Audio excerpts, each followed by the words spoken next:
नमस्कार दोस्तों, hello guys, कैसे हो। तो आज की वीडियो में हम बात करने वाले हैं डीडीएलजे के बारे में। आज हम बात करने वाले हैं डीडीएल के बारे में, यानी कि डेटा डेफिनेशन लैंग्वेज क्या है इसके बारे में। So guys, this is Prasad and welcome to PM गुरु।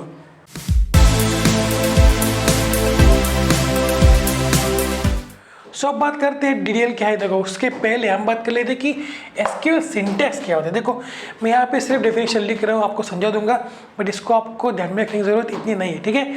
आपको सिर्फ समझने के लिए है कि होता क्या है एसक्यूएल सिंटैक्स, ठीक है। तो यहाँ पे क्या होता है कि comprises several types of statements that allows you to perform various commands and operations. मतलब कि क्या होता है कि बहुत सारे कमांड्स है एसक्यूएल में, राइट। उनको हम कंबाइन करके कुछ ऐसा कोड लिखते हैं जिसकी मदद से हम कुछ ऑपरेशन परफॉर्म कर सकते हैं, ठीक है। अगर मैं इसका एग्जांपल दूं तो देखो, सिलेक्ट स्टार फ्रॉम टेबल, ठीक है, टेबल 1 करता हूँ मैं। तो ये क्यूरी, ये सिंटैक्स क्या करता है कि टेबल में जो कोई भी डेटा होगा वो सारा का सारा हमें प्रिंट करके दे देगा, ठीक है। बट यहाँ पे क्या है, देखो, सिलेक्ट एक कमांड है या फिर आप स्टेटमेंट कह सकते हो, ओके। उसके बाद फ्रॉम ए क्लॉज है, ओके। टेबल नेम जो है वो हम कुछ भी डाल सकते हैं। तो इन चीज़ों का मिक्सचर है आपका एसक्यूएल सिंटैक्स या फिर क्यूरी आप भी कह सकते हो, ठीक है। तो यहाँ पे हम क्या करते हैं कि कुछ स्टेटमेंट्स होते हैं, कुछ क्लॉजेस होते हैं वगैरह, बहुत सारी चीज़ों को हम मिक्सचर करते हैं और उनका हम यूज़ करते हैं कुछ ऑपरेशन परफॉर्म करने के लिए, ठीक है। तो ज़्यादा मुश्किल नहीं है, सिंपली समझ लो कि एसक्यूएल सिंटैक्स क्या है। तो यहाँ पे इतना समझ लो कि हम क्या करते हैं, स्टेटमेंट्स को एक साथ यूज़ करते हैं कुछ ऑपरेशन को परफॉर्म करने के लिए, जिसके यहाँ पे सिलेक्ट किया था मैं, जैसे कि मैं क्रिएट करूँगा, जैसे मैं अपडेट कर सकता हूँ, राइट। तो ये बहुत सारे अलग अलग स्टेटमेंट्स हैं जिनका यूज़ करके जिनको एक साथ यूज़ करके हम बहुत सारे ऑपरेशन कर सकते हैं। सिंपल है, ज़्यादा डीप में जाने की ज़रूरत नहीं है, सिर्फ इतना समझ लो मैंने यहाँ पे क्यों समझा दिया, ताकि आपको भी समझ में आए कि सिंटैक्स क्या होता है, ठीक है, या फिर एसक्यूएल सिंटैक्स क्या होता है। अगर मैं जनरली सिंटैक्स की बात करूँ तो क्या होगा, देखो, अगर मैं बात करूँ फंक्शन की तो क्या होगा, रिटर्न टाइप, उसके बाद फंक्शन का नाम, राइट। ये सब जो होता है ना, ये सिंटैक्स होता है, ओके। तो अब हम आगे बढ़ते हैं, तो अब बात कर लेते हैं कि क्यूरीज के कौन कौन से टाइप्स अवेलेबल है एसक्यूएल में, ठीक है। तो यहाँ पे बेसिकली हमारे पास 4 टाइप्स है, मतलब कि जितने भी स्टेटमेंट्स, जितने भी क्यूरीज बन सकती है वो सभी के सभी इन 4 कैटेगरीज में ही आती है, ठीक है। उनमें से पहला है डीडीएल, दूसरा है डीएमएल, तीसरा है डीसीएल एंड चौथा है टीसीएल। तो इनके बारे में हमने काफ़ी बात कर ली है पिछले वीडियो में, राइट। बट अब हम बात कर लेते हैं कि डेटा डेफिनेशन लैंग्वेज क्या है। हम क्या करेंगे, एक एक कैटेगरी को लेकर चलेंगे, ठीक है। पहले हम बात कर लिए थे कि डेटा डेफिनेशन लैंग्वेज क्या है, इसके अंदर जितने भी स्टेटमेंट्स है वो कौन कौन से और वो कैसे काम करती है, ठीक है। तो देखो, व्हाट इज डीडीएल, यानी कि डेटा डेफिनेशन लैंग्वेज, जे नहीं, राइट, ये सिर्फ डीडीएल है, okay. So it is a set of statements that allows the user to define and modify data structure of objects such as table. तो अभी इस definition के ऊपर से कुछ समझ में आ रहा है नहीं, तो रुको मैं समझाता हूँ। तो डीडीएल के अंदर जितने भी स्टेटमेंट्स होते हैं, जितने भी क्यूरीज आती है, वो क्या करती है, हमें हेल्प करती है कि डेटाबेस टेबल्स को क्रिएट करने के लिए, यानी कि ऑब्जेक्ट्स जो होते हैं एसक्यूएल में उनको क्रिएट करने के लिए, उनको मॉडिफाई करने के लिए और उनको डिलीट करने के लिए, ठीक है, ठीक है। मतलब कि जो कोई भी ऑब्जेक्ट एसक्यूएल में होते हैं उनको अगर आपको क्रिएट करना है या फिर उनको मॉडिफाई करना है, या फिर मॉडिफाई का मतलब है कि कॉलम ऐड करना है वगैरह, राइट। तो उसके लिए हमारे पास है डीडीएल के स्टेटमेंट्स। तो देखो, डीडीएल के अंदर ऐसे स्टेटमेंट्स होते हैं जो हमें सिर्फ आउटलाइन बना देते हैं टेबल की या फिर डेटाबेस की, ठीक है, जिसके अंदर कोई भी डेटा नहीं होता है, ठीक है। अगर मैं यहाँ पे ग्रुप क्रिएट टेबल और टेबल का नाम मैं देता हूँ पीएम सपोज, ठीक है, तो पीएम देता हूँ मैं टेबल का नाम, तो क्या होगा, सिंपली एक टेबल क्रिएट हो जाएगा, राइट। इसके अंदर कुछ कॉलम्स होंगे, यहाँ पे इसके बाद मैं ब्रैकेट के अंदर कॉलम्स के नाम भी डाल सकता हूँ, ठीक है। तो यहाँ पे कॉलम्स क्रिएट हो जाएंगे, बट यहाँ पे डेटा अभी तक कुछ भी नहीं है, ठीक है, सिर्फ स्ट्रक्चर बन चुका है, राइट, सिर्फ टेबल का स्ट्रक्चर बन चुका है, ठीक है। तो ऐसे जो स्टेटमेंट्स है वो आते हैं हमारे डीडीएल के अंदर। अगर मुझे इसके अंदर कुछ एक और कॉलम ऐड करना है तो वो भी मैं कर सकता हूँ डीडीएल के स्टेटमेंट की मदद से। अब वो कौन सा स्टेटमेंट है वो हम आगे चल के देख रहे होंगे, ठीक है। और अगर आपको पूरा का पूरा टेबल गैप करना है डेटाबेस में से तो वो भी आप कर सकते हो डीडीएल स्टेटमेंट्स की मदद से। इसके लिए हमारे पास अलग अलग स्टेटमेंट्स है, ठीक है, वो हम इसी वीडियो में आगे देखने वाले। तो समझ में आ रहा है डीडीएल क्या है। डीडीएल के अंदर ऐसे स्टेटमेंट्स आते हैं जो आपको डेटाबेस टेबल को क्रिएट करने के लिए हेल्प करते हैं, ठीक है। अगर आपको मॉडिफाई करना है टेबल को, अगर आपको टेबल में कॉलम ऐड करना है या फिर टेबल को एडिट करना है, डेटाबेस को एडिट करना है, ये सब काम जो करते हैं हम DDL स्टेटमेंट्स की मदद से, ठीक है। मतलब कि सिंपली भाषा में कहूँ तो सिर्फ आउटलाइन बन जाएगी आपके टेबल की, डेटाबेस की, जिसके अंदर कोई भी डेटा नहीं होगा, ठीक है। डेटा को डालने के लिए हमारे पास है DML, तो DML को हम अगले वीडियो में डिस्कस कर रहे होंगे, ठीक है। तो अब हम चलते हैं अगले स्लाइड पे और देखते हैं कि वो कौन कौन से स्टेटमेंट्स हैं जो DDL में अवेलेबल है। So guys, data definition language यानी कि DDL के अंदर हमारे पास बहुत सारे स्टेटमेंट्स हैं, ठीक है। उनमें से पहला और बहुत ही इंपॉर्टेंट स्टेटमेंट है वो है क्रिएट स्टेटमेंट। अब ये स्टेटमेंट क्या करते हैं वो देखते हैं, ठीक है। देखो, it is use to create databases और database objects such as table. Okay, ये स्टेटमेंट क्या करता है कि अगर आपको डेटाबेस को क्रिएट करना है, अगर आपको टेबल को क्रिएट करना है, उसमें आपको हेल्प करता है, ठीक है। तो समझ में आ रहा है क्रिएट स्टेटमेंट क्या करता है। अगर आपको डेटाबेस को क्रिएट करना है, अगर आपको टेबल को क्रिएट करना है और बहुत सारे ऑब्जेक्ट्स है SQL में, ठीक है, बट वो आपको आगे चल के एडवांस SQL में वगैरह समझ में आ जाएंगे। बट अभी इतना ही ध्यान में रखो कि अगर आपको डेटाबेस और टेबल को क्रिएट करना है तब आप क्रिएट स्टेटमेंट का यूज करते हो, ठीक है। तो यार आप बात कर लेते हैं कि सिंटैक्स क्या बनता है क्रिएट स्टेटमेंट का। देखो, पहले तो आएगा क्रिएट कीवर्ड, ओके, ये कीवर्ड आपको डालना है, ये आपका स्टेटमेंट है, ठीक है। क्रिएट, उसके बाद ऑब्जेक्ट का टाइप। आप यहाँ पे ऑब्जेक्ट का टाइप क्या है, देखो, अगर आपको डेटाबेस को क्रिएट करना है तो हमें डेटाबेस कीवर्ड डालना पड़ेगा, राइट। मतलब कि ऑब्जेक्ट टाइप जो है वो डेटाबेस बन जाएगा अगर आपको डेटाबेस को क्रिएट करना है तब। और अगर आपको क्रिएट करना है टेबल को तो ऑब्वियसली वहाँ पे आएगा टेबल कीवर्ड, ओके, समझ में आ रहा है। तो ऑब्जेक्ट टाइप क्या है कि जिस भी ऑब्जेक्ट को आपको क्रिएट करना है उस ऑब्जेक्ट का जो टाइप है वो आपको यहाँ पे डालना पड़ेगा, ठीक है। डेटाबेस के वक्त डेटाबेस और टेबल क्रिएट करने के बाद टेबल, ठीक है। तो आगे बढ़ते हैं, ऑब्जेक्ट टाइप हो गया, उसके बाद ऑब्जेक्ट नेम। आप ये अपने हिसाब से जो कोई भी रखना चाहते हो वो रख सकते हो, ठीक है।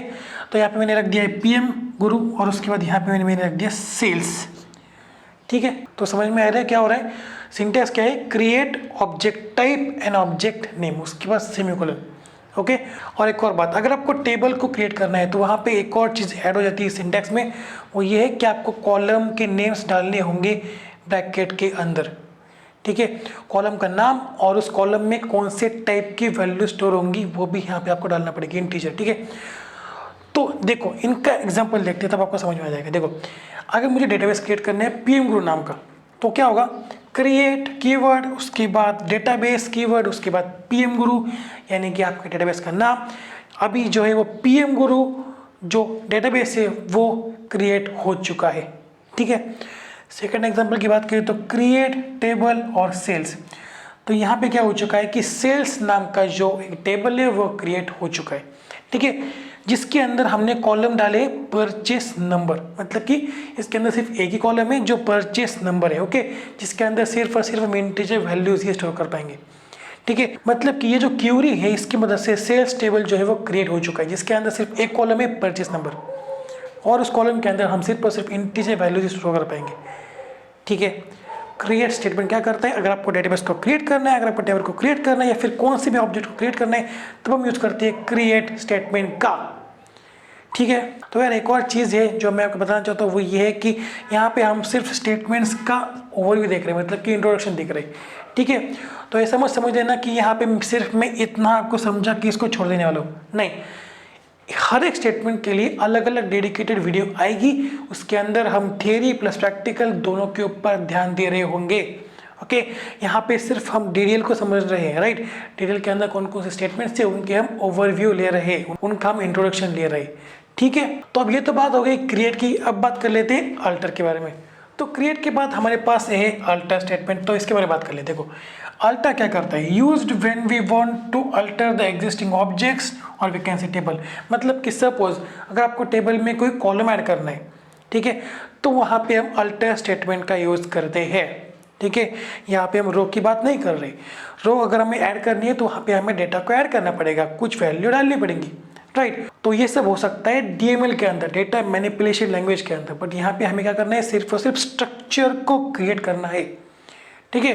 तो अगर मुझे टेबल के अंदर एक और कॉलम ऐड करना है तो हम अल्टर का यूज़ करते हैं, और अगर हमें रो ऐड करनी है, अगर हमें वैल्यूज ऐड करनी है टेबल में, तो वो हम कर सकते हैं डीएमएल के स्टेटमेंट्स की मदद से। वो हम अगले वीडियो में देख रहे होंगे। यहाँ पे इतना समझ लो कि क्या होता है कि अल्टर स्टेटमेंट को हम यूज़ करते हैं जब आपको टेबल में कॉलम ऐड करना होता है तब, या फिर आपको कॉलम को कोई रिमूव करना होता हो तब भी आप कर सकते हो, ठीक है। तो इसके अंदर दो स्टेटमेंट्स कह सकते हो, ऐड है और रिमूव है। अब ऑब्वियस ये नाम से आपको पता चल रहा होगा, अगर आपको कॉलम को ऐड करना है पर्टिकुलर टेबल में तो हम ऐड का यूज़ करते हैं, और अगर हमें टेबल में से किसी पर्टिकुलर कॉलम को रिमूव करना है तो हम रिमूव का यूज़ करते हैं, ठीक है। इसका एग्जांपल देखते हैं। देखो यहाँ पे मैं एग्जांपल ले रहा हूँ ताकि आपको कन्फ्यूजन ना हो, इसका सिंटैक्स अगर आपको कन्फ्यूजन में डाल सकता है तो डायरेक्टली एग्जांपल देखो, ठीक है। तो पहले तो अल्टर कीवर्ड, उसके बाद आपका टेबल, मतलब कि यहाँ पे हमें टेबल को अल्टर करना है, ये समझ में आ रहा है, ठीक है। उसके बाद सेल्स यानी कि आपके टेबल का नाम, और उसके बाद ऐड भी एक कीवर्ड है, ठीक है, जैसे मैंने यहाँ पे देखा था ऐड एक कमांड है, ठीक है। ऐड, उसके बाद कॉलम, ये भी एक कीवर्ड है, मतलब हमें पता चल रहा है कि यहाँ पे हमें कॉलम ऐड करना है, ठीक है। उसके बाद जो कोई भी आपको कॉलम ऐड करना है उसका नाम और उसका जो टाइप है, डेटा टाइप, वो डाल दो। तो यहाँ पे क्या है, डेट ऑफ परचेस, और उसके बाद इस कॉलम के अंदर जो कोई भी टाइप की वैल्यू आएंगी उसका टाइप डाल दो। यहाँ पे है डेट, ठीक है। तो अल्टर टेबल सेल्स, उसके बाद ऐड कॉलम और कॉलम का नाम और कॉलम का डेटा टाइप, ठीक है। समझ में आ रहा है। तो देखो पिछले स्लाइड में हमने एक सेल्स नाम का टेबल क्रिएट करा था जिसके अंदर सिर्फ परचेस नंबर एक कॉलम था, ठीक है। बट इस क्यूरी के बाद इस टेबल के अंदर एक और जो है वो कॉलम ऐड हो चुका है जिसका नाम है डेट ऑफ परचेस, ठीक है। तो समझ में आ रहा है कि what is alter statement. Alter statement क्या करते हैं कि अगर आपको एग्जिस्टिंग ऑब्जेक्ट में कुछ ऐड करना है या फिर कुछ रिमूव करना है, मतलब कि उसके अंदर कुछ, उसके स्ट्रक्चर के अंदर कुछ चेंजेस करने हैं, तो आप कर सकते हो अल्टर स्टेटमेंट की मदद से, ठीक है। तो हम चलते अगले जो स्टेटमेंट है उसकी तरफ। तो डीडीएल में हमारे पास अगला स्टेटमेंट है वो है ड्रॉप स्टेटमेंट। अब ये क्या करता है, देखो, used for deleting the database object, मतलब कि अगर आपको पर्टिकुलर किसी ऑब्जेक्ट को डिलीट करना है तो हम यूज़ करते हैं ड्रॉप स्टेटमेंट का, ठीक है। मतलब कि हम इसकी मदद से टेबल को डिलीट कर सकते हैं, हम पूरे के पूरे डेटाबेस को भी डिलीट कर सकते हैं, ठीक है। Use to delete entire table from database, मतलब कि अगर आपको किसी पर्टिकुलर डेटाबेस में से किसी पर्टिकुलर टेबल को डिलीट करना है तो आप कर सकते हो ड्रॉप स्टेटमेंट की मदद से, ठीक है। और इसकी मदद से हम डेटाबेस को भी डिलीट कर सकते हैं, ओके। तो वह कैसे होगा, देखो इसका सिंटैक्स देख लेते हैं। पहले तो ड्रॉप स्टेटमेंट, ये कीवर्ड है, ठीक है। ड्रॉप स्टेटमेंट, उसके बाद ऑब्जेक्ट का टाइप, मतलब कि आपको कौन से टाइप का ऑब्जेक्ट को डिलीट करना है, ठीक है। जैसे कि अगर मुझे टेबल को डिलीट करना है तो मुझे यहाँ पे टेबल डालना पड़ेगा, अगर मुझे डिलीट करना है डेटाबेस को तो यहाँ पे आएगा डेटाबेस, ठीक है। उसके बाद ऑब्जेक्ट का नाम, मतलब कि आपको जो कोई भी ऑब्जेक्ट को डिलीट करना है उसका नाम आपको डालना पड़ेगा, ठीक है। जैसे मैंने यहाँ पे डाला है सेल्स, ठीक है। समझ में आ रहा है। तो एग्जाम्पल क्या है, ड्रॉप टेबल और सेल्स, मतलब कि सेल्स नाम का जो टेबल है वो डिलीट हो जाएगा। देखो यहाँ पे स्टोर नाम का डेटाबेस है जिसके अंदर कस्टमर्स, सेल्स एंड स्टॉक, ये 3 टेबल्स अवेलेबल है। मतलब कि जैसे ये क्यूरी रन होगी ये सेल्स का जो टेबल है वो डिलीट हो जाएगा, वो रिमूव हो जाएगा, और स्टोर के अंदर सिर्फ 2 टेबल्स रह जाएंगे, ठीक है। तो इसका मैं एक और एग्जाम्पल देता हूँ। देखो ड्रॉप डेटाबेस और यहाँ पे मैं डालता हूँ स्टोर, ठीक है। अब क्या होगा, जैसे ये क्यूरी रन हो गए ये पूरा का पूरा जो डेटाबेस है वो डिलीट हो जाएगा, ठीक है। उसका अस्तित्व मिट जाएगा, ठीक है। तो समझ में आया ड्रॉप स्टेटमेंट क्या करता है। अगर आपको किसी पर्टिकुलर ऑब्जेक्ट को डिलीट करना है, मतलब कि अगर आपको टेबल को डिलीट करना है, अगर आपको डेटाबेस को डिलीट करना है तो हम यूज़ करते हैं ड्रॉप स्टेटमेंट का, ठीक है। तो अब हम चलते हैं अगले स्टेटमेंट की तरफ जो है हमारा रीनेम स्टेटमेंट। सो गाइस अगला हमारा स्टेटमेंट है वो है रीनेम स्टेटमेंट। अब इस नाम से आपको पता चला होगा, अगर आपको किसी एग्जिस्टिंग ऑब्जेक्ट के नाम को चेंज करना है, सपोज कि अगर आपका टेबल नेम है कस्टमर, तो अगर आपको उसका नाम चेंज करना है कस्टमर डेटा, तो हम कर सकते हैं वो with the help of rename statement, ठीक है। देखो allows you to rename and database object such as table और डेटाबेस। आप डेटाबेस का नाम भी चेंज कर सकते हो, ठीक है। तो इसका सिंटैक्स देख लेते हैं। रीनेम, पहले तो ये स्टेटमेंट है, ठीक है। रीनेम, उसके बाद ऑब्जेक्ट का टाइप, मतलब भी आप कौन से ऑब्जेक्ट के नाम को चेंज करना चाहते हो, ठीक है। तो यहाँ पे टेबल है, अगर आपको डेटाबेस के नाम को चेंज करना है तो यहाँ पे डेटाबेस आएगा, ठीक है। तो ऑब्जेक्ट नेम यहाँ पे टेबल हो जाएगा, ठीक है।